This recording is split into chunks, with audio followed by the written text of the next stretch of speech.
Thank you very much, Mr. Organizer. Thank you, SIBEC team, for allowing me to share with you this discussion. No doubt, it's very entrepreneurial, very exciting. And here I would like to speak to you about a different angle where it's a sector that has not been looked after for quite long time. And now there is a big focus on it, which actually unlock an opportunity of investment up to almost 200 billion real in the coming 15 years. And that sector mainly is the waste management sector. Now, I'm sure during the past two interesting days, a lot of people have spoken to you about Saudi Arabia, being one of the top 20 G20 countries, 1.2 billion GDP. That gives us an intentions that is it's not only a youth agile, but it's a proven economical growth that is there. Now, the sector that not been looked after quite long time actually is the waste management sector. Now, in early 2015, the government has addressed their ambitions to divert more than 90% of the generated waste of Saudi Arabia from the landfill all the way to other industries like energy and other recyclables. And that will really, the main objective is actually to promote the circular economy. And like what I mentioned, this will allow for us to unlock an investment of 100, almost 190 billion dollar worth of an investment in the coming 15 years.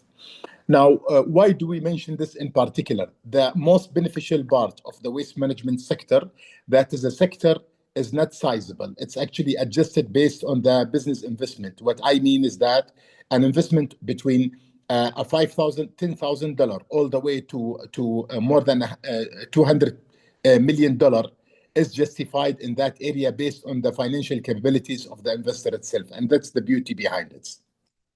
Now, to understand the situation further, we need to know what is happening now. Now, the classical work of the generated waste goes directly from the generated source, which is houses, like at the case of the MSW, all the way to be collected and goes to the landfill for landfilling, which actually allows a recovery not more than 10%.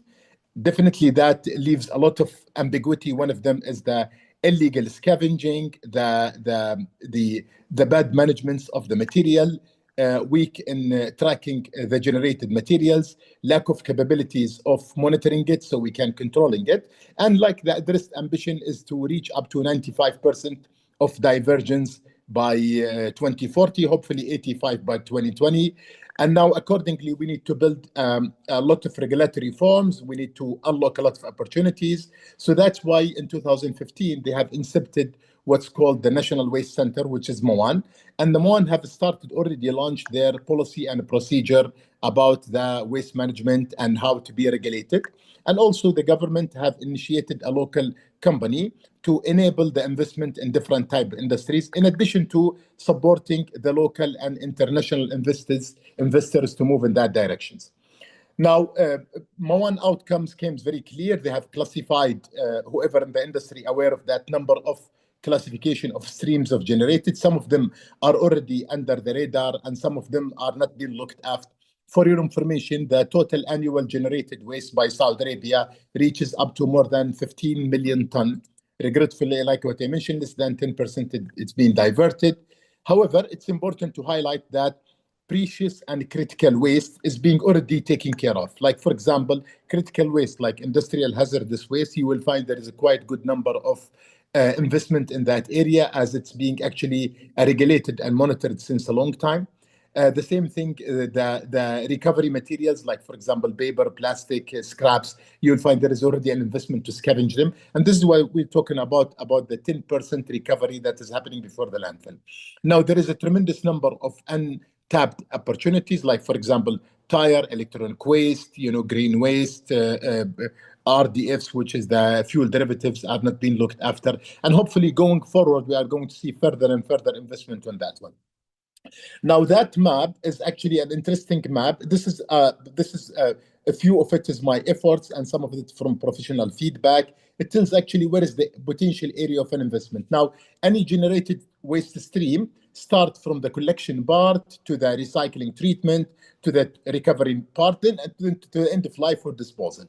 And here I have took actually the major areas to look after. But definitely it's going to be diverted into multiple streams there. One of them is the material, the municipality waste, and that municipality waste builds actually different streams. One of them is the recyclables, the metal recycling, the organic material that comes to be converted to composting, and finally the fuel derivatives, which is actually until now most of our high intensive energy companies are relying to the fossil fuel as a main fuel supply without alternatives. And now there is an ambition by the Ministry of Energy encouraging the companies to find an alternative for fuel energy. One of them, for example, is the solar panels, and the other one actually is the RDF generated from the material, which guarantees a diversion of more than 50% of the generated waste back to be converted to energy again. In addition to lubricants,